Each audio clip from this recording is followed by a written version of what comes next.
likely to end a pregnancy. It just makes abortion less safe, and that then threatens women's lives.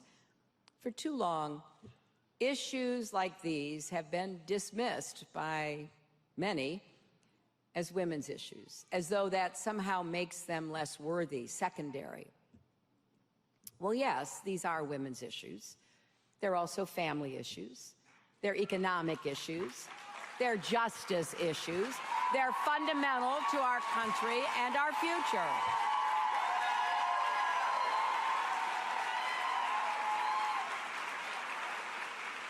And beyond these specific issues, we need to keep working to support women and families in other ways by getting incomes rising, including the minimum wage, which disproportionately affects women. We need to finally guarantee equal pay for women's work. We need to pass comprehensive immigration reform with a path to citizenship that keeps families together. And we need to break down all the barriers of discrimination and systemic racism that hold too many Americans back.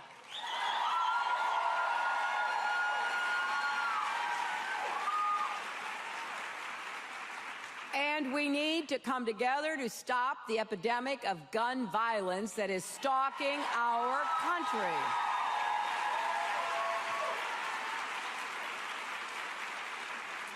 No parent should live in fear that their child will be hurt or killed by gun violence. 33,000 Americans are killed every year. I've met so many mothers on this campaign who have lost their own children. We owe it to them to protect our kids no matter what zip code they live in. And that is going to require standing up to the gun lobby and making this a voting issue. You know, all the issues that we're talking about today are connected. They intersect. And that's why I'm grateful to the reproductive justice leaders in this room and across America.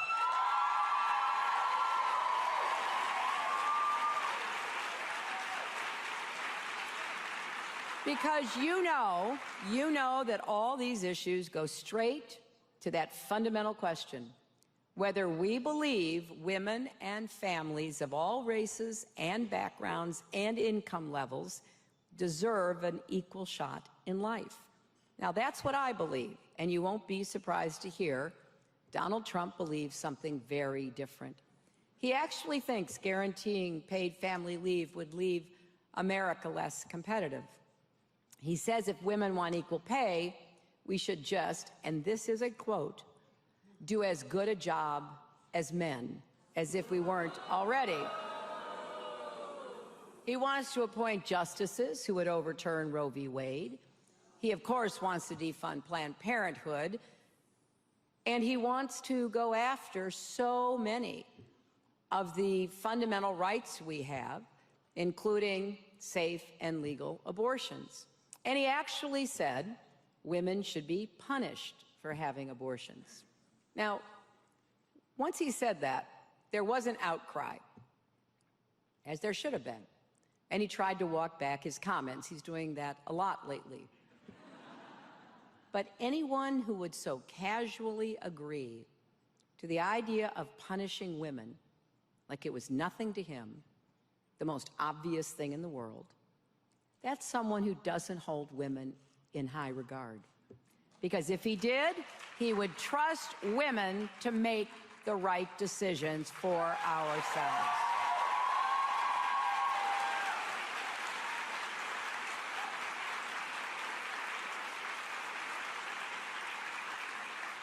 But don't worry, Donald assures us that as president, he'll be, and I quote again, the best for women. Anyone who wants to defund Planned Parenthood and wipe out safe, legal abortion has no idea what's best for women. And after all, this is a man who has called women pigs, dogs, and disgusting animals. Kind of hard to imagine counting on him to respect our fundamental rights. When he says pregnant women are an inconvenience to their employer, what does that say about how he values women, our work, our contributions? We're in the middle of a concerted persistent assault on women's health across our country. And we have to ask ourselves, and you have to ask everyone you come in contact with, do we want to put our health, our lives, our futures in Donald Trump's hands? Now, these questions are not hypothetical. Every woman and everyone who cares about women will answer them when they vote in November. Now, when I talk like this, Donald Trump likes to say, I'm playing the woman card. And I like to say, if fighting for equal pay, Planned Parenthood, and the ability to make our own health decisions is playing the woman card, then deal me in.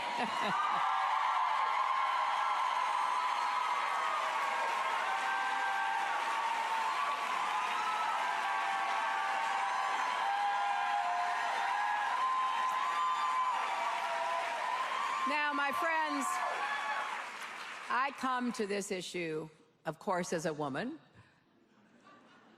a mother and a grandmother now, but I also come to it as a former First Lady, Senator, and Secretary of State. And in those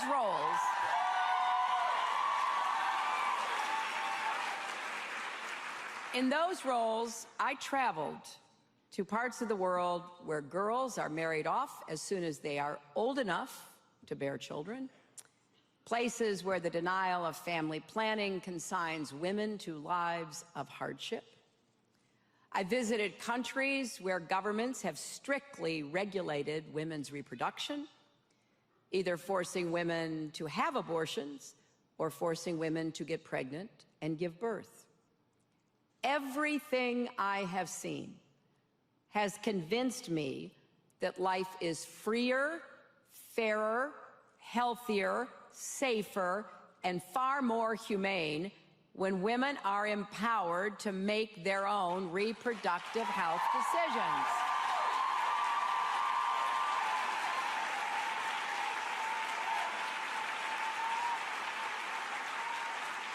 And everything I've heard from Donald Trump often seems to echo other leaders who have a very different view of women. The late, great Maya Angelou said, when someone shows you who they are, believe them the first time. Donald Trump has shown us who he is, and we sure should believe him. And it's not just on reproductive rights. Donald Trump would take us in the wrong direction on so many issues we care about: economic justice, workers' rights, civil rights, human rights, the environment. All of that is on the line in this election.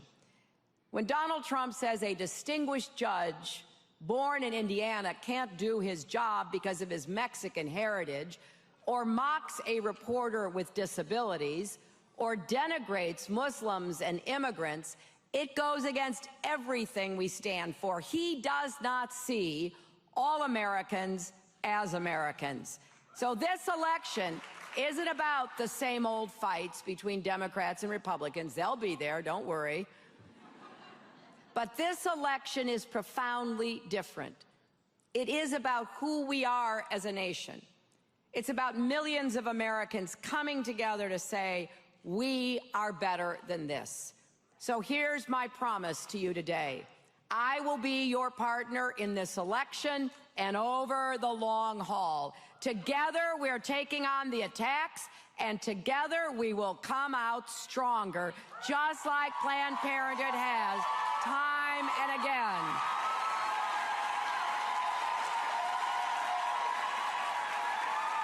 And together, we're going to unify our country, stop Donald Trump, and fight for an America where we lift each other up instead of tearing each other down. We are not going to just break that highest and hardest glass ceiling. We're going to break down all the barriers that hold women and families back, because you know we do believe we're stronger when every family in every community knows they're not on their own. We are stronger together, and we're going to make history together in November.